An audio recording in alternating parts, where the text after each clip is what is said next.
depending upon what your interests are, what your personality may be like, who your friends may be, what kind of material you digest, what you expose yourself to, you will find yourself defining the world and the people in it around you in certain terms.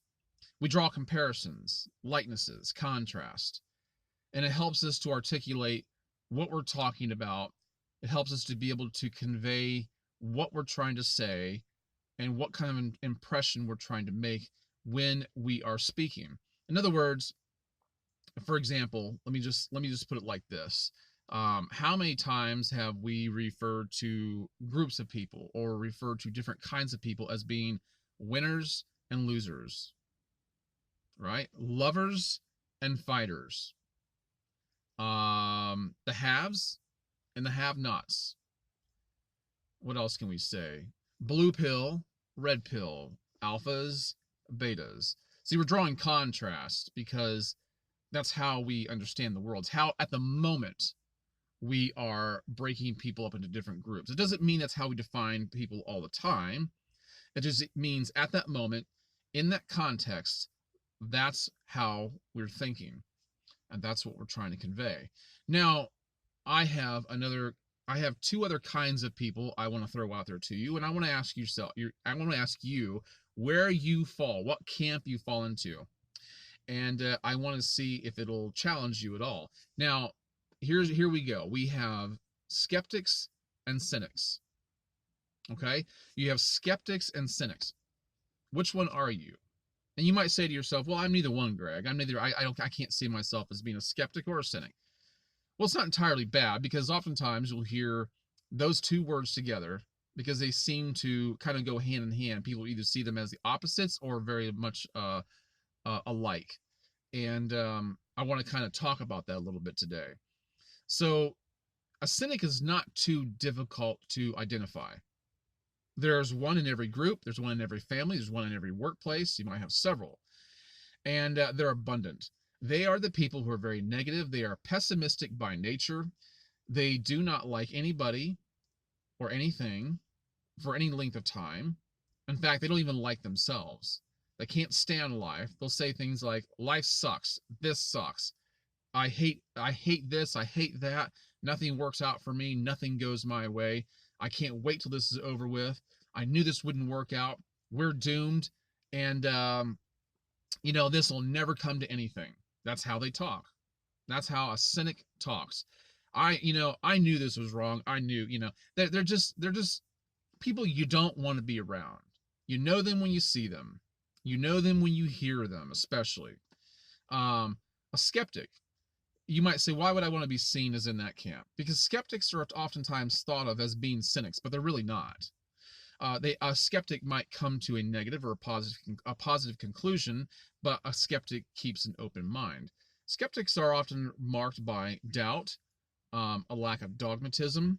There's actually branches of philosophy in skepticism where they do not believe in too much of anything. They question reality. I don't mean they question what is real around them. They question that reality even exists. They question their own existence. They question whether you can even know anything is true or not. That's not the kind of skepticism I'm talking about. I'm talking about healthy skepticism, practical, pragmatic skepticism, a skepticism that you should embrace and use all the time. Skeptics are open-minded. They want to weigh the evidence. They want to weigh the cost. They want to consider their options, and they want to deliberate. They want to think things over, and they may come to positive or negative conclusions, but at least they've thought about it. You see, they don't like to be thought of as either optimist or pessimist. See, pessimists, well, they're closed off. They're closed-minded. Optimist, they kind of are too. These eternal optimists that are rah-rah, that they don't really want to believe that anything is wrong. They don't really want to. They don't want to believe that anything could have a negative outcome. They don't want to believe that something may not turn out all right, and they'll talk in such terms. And that's not even very realistic. But skeptics will keep an open mind, and they'll work with what they've got. oftentimes you'll hear people refer to optimist, pessimist, and what they call realist. I'm sure you've heard the term before. Skeptics fall more in the realm of realism. And so here's how they're most easily cynics and skeptics are most easily identified when you hear them. When you hear them talk, you may not spot one out of a crowd. If you're at a state fair or you're in a mall or you're in any kind of a large crowd at a concert, you may look around and not be able to identify necessarily who the skeptic and the cynic is, but you'll know them when you hear them. Now, here's why. I'm going to offer up some dialogue between a skeptic and a cynic, and I want you to see the difference, and I want you to understand why skepticism is a more healthy way of thinking and how you might want to adopt it. And if you do think that you're a cynic, if you do struggle with pessimism, listen to this and understand that changing the way you're thinking and listening to how the skeptic talks could change the way you view the world and could, as a result, make you happier and more well-adjusted. Now, here's the difference. I've written down a few things that I believe the way cynics and skeptics talk. I want you to note the difference. Now, here's what a cynic will say. A cynic will say something like, everything is working against me. You've heard them talk like that, right? Here's the thing. Sometimes we all feel that way, right? The difference is a cynic talks this way all the time. This is basically their MO. Everything is working against me. Everything's out to get me. But a skeptic would say, I just haven't figured it out yet. You see, he's open to his options. He's open to believing that given more time, it may work out, but he just has to figure it out. He's actually taking personal responsibility. He's putting the weight of the responsibility upon himself to figure it out instead of waiting for it just to work out. A cynic will also say things like, we're doomed. We are absolutely doomed, right? And I hate it when I hear people talk like this. They may even refer to you like this. I've had someone tell me that before. You're ruined, or we're doomed. I don't like that. I don't like working with people like that. But a skeptic will say, let's see what happens. A skeptic will oftentimes take a wait and see approach. For example, if we're in a business setting, and a project is given to complete, a proposal is demanded. The cynic might say they'll never accept our proposal. But the skeptic would say, you may be right, but let's find out. See, a skeptic will not say, yes, absolutely, everything will work out, like an optimist will. A skeptic is willing to admit that not everything works out, but he wants to find out if it will or not. He's willing to give it a chance. A cynic will say, we'll lose it all. He doesn't want to take any chances. And even though he doesn't want to take any chances, regardless, he's still doomed, right? Because that's how they think. But you oftentimes hear them say, we'll lose it all. A skeptic will say, I built it once, I'll build it again. He hasn't forsaken his own personal history. He knows that realistically, things fall and things get built back up. And that's a healthy mindset. A cynic will also say things like, it's too hard. It can't be done, right? I mean, they don't even want to try. I mean, they're doomed, right? Going back to that mindset, they're doomed. But they'll say things like, it's too hard. It can't be done. A skeptic will say, you can't know unless you try. Let's weigh the cost. You see, a skeptic understands that not everything works out, but he's willing to give it a try. He's willing to take the risk of losing, but he's also willing to take the risk of winning. So that's how you ought to change your thinking. Now, a cynic will also say, you're wrong, I'm right. A cynic is more willing to place his bet. He's more willing to hedge his bet on loss than he is, or failure, than he is success. And so, because if it goes wrong, he can say, I told you so. So he'd rather say, you're wrong, I'm right. They're so hell-bent on being right and a negative outcome that they're willing to take the chance of looking bad and telling you that you're wrong. But a skeptic will say, you may be right, but let's weigh the evidence. You know, a skeptic isn't afraid to be proven wrong on a subject. He's willing to change his mind. He's willing to change his tack, his course. He's willing to change it. A cynic will not. And so he's willing to have to face the consequence of making a change. A cynic will say, this always happens to me, whatever negative outcome there is, this always happens to me. A skeptic will say, how often does it really happen? And why? So not only does a skeptic understand that bad things don't always happen, as a cynic will say, but he's also willing to actually calculate how often things go wrong, understanding that sometimes things do go right. But he's also wanting to find out, why did something go wrong, so we can mitigate loss. A cynic may say, that will be too hard on me, or that will be too hard for me. Whatever task lies ahead, whatever challenge presents itself, he'll say, that sounds like it'll be too hard for me. A skeptic will say, this may require conditioning. You see, a cynic doesn't really want to have to do anything. He wants it to be able to be easy and successful from the very beginning, but he knows in life, he even knows realistically, that doesn't happen very often. So a cynic will say, that's too hard. That's just too hard. But a cynic will say, this may require conditioning. He understands he may have to inure himself to hardship in order to get to where he wants to go. Someone might say, the cynic would say, in this instance, I'm too afraid to try that. Let's take public speaking, for example. A lot of people are afraid of public speaking. It's one of the things, people oftentimes fear that more than death itself. But a skeptic will say, I think if I worked on that, I could overcome my fear of it. He knows he may not overcome his fear of it, but he thinks to himself, if I work on it, I may be able to. A cynic will say, they don't appreciate me around here. Well, we've all said that, right? All right. But a cynic feels that way all the time. A skeptic will say, I feel underappreciated, but my feelings aren't always facts. See, a skeptic will not deny their feelings. They won't deny the reality of how they feel. But a cynic will accept that as fact. The skeptic says, yes, I feel that way, but it doesn't mean that I'm underappreciated. I may be underappreciated, but I may not be. I just know that I certainly feel that way. So my feelings aren't always facts. A cynic will say, there is no good in any of these people. Absolutely no good. I don't like them. There's no good in any of them. We've heard people talk like that. They're losers. They're bums. They're horrible people. Well, is everybody really horrible? That's what the skeptic will ask. He'll say there is good and bad in everybody. And that's the truth.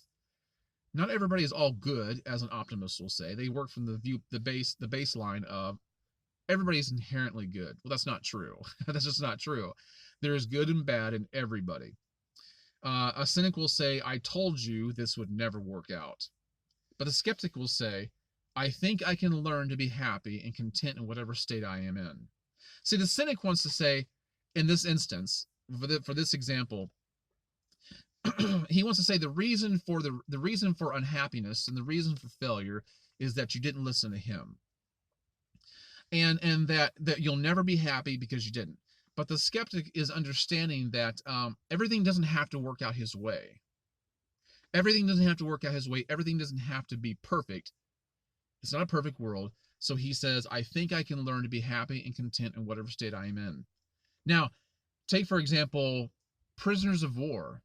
There have been people that have been imprisoned for unjust reasons, or for reasons that were not unjust to the other side, at least. And they were in calamitous situations, desperate situations, unlivable situations. And yet they could find personal happiness and purpose every day despite that. A cynic won't do that. They're closed off. But a skeptic will say, I think I can learn to be happy and content in whatever state I'm in. It doesn't mean he knows he may not be, but he's willing to try. He's willing to explore how that will happen. A cynic will say, there's no way anyone can figure this out. No one can figure this out. A skeptic will say, if I play the game long enough, I may learn how to keep up and maybe even get ahead. I learned this from one of my uncles. I was having trouble dealing with a personal relationship, and he told me, Greg, this girl's playing games, but one thing I've learned is if I play the game long enough, I'm going to figure out how it's done, and I'm going to learn to do it better than they do. So a skeptic will say, yes, if I play the game long enough, I'll learn how to keep up. I'll learn how to keep up and maybe even get ahead. See, there's optimism in there, but he's not dogmatic on the fact that everything's going to go his way. A cynic will say nobody can be trusted. This is horrible advice to give to people, by the way. Don't ever tell anybody. Don't ever tell your kids. Don't ever tell anybody else. Don't trust anybody, because that's not realistic. But a cynic will say that. They don't trust anybody, and they tell people not to trust anybody. A skeptic will say, you just have to learn who to trust, how much to trust them, and what to trust them for. He understands that in life, he understands that life requires us to trust other people and other things to at least some degree. But he understands you have to compartmentalize it, and you have to learn who to trust, how much to trust them, and what to trust them for. We don't trust everybody on the same level for everything. Sometimes you only trust people for certain things. You only trust certain people for certain things for so long, and you have to know what you want to get out of them or what you expect from them. A cynic will say the odds are greatly against us. We might as well not even try. The odds are greatly against us. A skeptic will say, you're right. But sometimes things have a way of working themselves out. Because they do. Sometimes, you realize that. I know that listening to this, you realize that. Sometimes things do have a way of working themselves out. And sometimes it has very little to do with anything we've ever said or done. They just do. But a cynic is very closed-minded. They've made up their mind. They're dogmatic, and they are not willing to budge. Don't be a cynic. Be a skeptic. Be a skeptic. Don't even be a diehard optimist, because you'll find yourself living in a world of fantasy, and you'll be supremely disappointed with the outcome. You may not let anybody know that, but you know in your heart of hearts it's true. And then you'll find yourself swaying back to cynicism. So learn how to be skeptical in a healthy way, because a skeptic learns how to adapt. He learns how to overcome. He takes personal responsibility, and he takes joy in the outcome when he's done so. And there's nothing like going through life knowing that you can improvise and adapt that way. A cynic is maladaptive. He doesn't budge. See, he's given up on faith, and he's given up on hope. And his life is miserable. You don't want to be that way. If you find yourself miserable today, saying everything sucks, life sucks, and nothing ever goes my way, it never will, I don't like those people, and if you find yourself in that kind of a mindset, get out of it, because you'll never be happy. You'll never be content. You'll never overcome, and you'll never know if the good things that did come your way were just by chance, or if you received them because you felt entitled to them. A skeptic has a healthy mindset. Learn how to talk to yourself. Learn how to change the way you talk at all. It'll change how you talk to yourself, and how you talk to others will change the way you think, and it will help you get through life. I really believe that. Guys, I hope this has helped. I can guarantee you somebody needs to hear this. Feel free to share this with somebody, and make it your mission to change the way you think. All right, I hope if you haven't subscribed to this channel, please do so. Hit the like button, hit the notification bell, and share it on your social media. I've enjoyed it, guys. I hope you have a great day. I've got to get to work. Catch you later. Bye-bye.